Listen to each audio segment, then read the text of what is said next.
Right, welcome to week 2.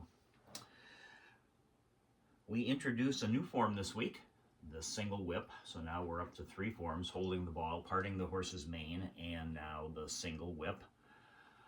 That one includes a new step, the side bow step. So just a quick review on the bow step. The bow step will almost always be a heel strike first, and then we're going to rock the weight forward as we put the foot down. Parting the horse's mane, we take that out at a 45-degree angle, roughly. For the single whip, just to review, the ideal would be starting in that cat stance, turning 90 degrees and coming all the way out to the side. Now, that is going to be difficult for most of us because hip mobility is just not there for a lot of us. We can mitigate that just a little bit. So we have our 45 for the parting the horse's mane.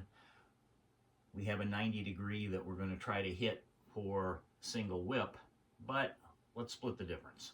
So take it out part way to that 45. The important part that you want to keep in mind is what you're doing with your hands should line up with what you're doing with your legs.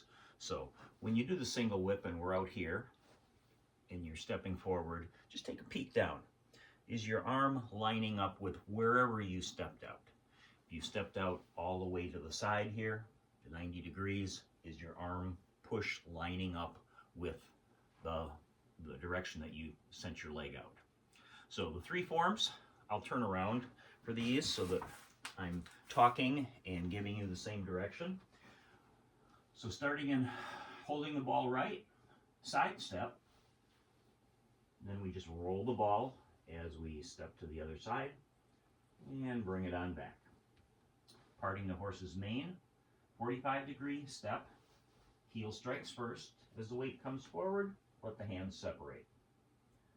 Rock the weight back so that we can align that front foot to prepare us to step into holding the ball left, and then we take it the other direction, stepping out at about 45 degrees. As weight comes forward, hands slip apart. Rock the weight back so you can align the foot and step up into right ball. Single whip. Now we introduce the preload, and you can use this with all the forms, but it's particularly important or handy in the single whip. So a little turn to the right, let that hand drift up, make the hook, stepping out and pressing. Rock the weight back, bigger pivot on the foot, step into left ball. Let's go the other way. Your preload now is to the left.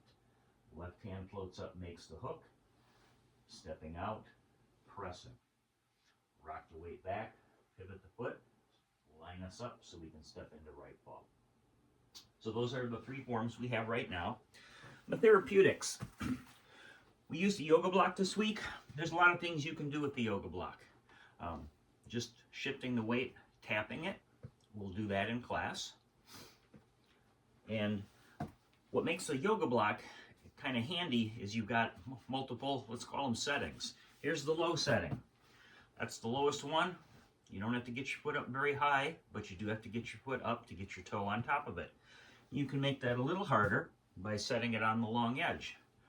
Still tapping. Shift the weight, tap the other foot. If you want to make it just a little bit harder, put it on the short edge. Tap, tap, tap, tap. Works the same principle if you're just stepping over it.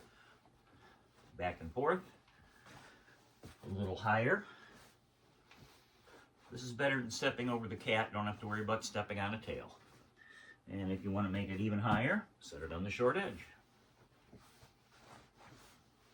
So those are all good ones, very simple thing. And it doesn't have to be a yoga block. Just, some kind of, piece of 2x4 or something like that will work just fine. Just give yourself something, an obstacle of some kind, and it doesn't really matter what it is. You could be stepping over a box or a board or a plate or a cup, or just give yourself an obstacle to step over, preferably something that if you did happen to knock it over, you're not going to do any damage.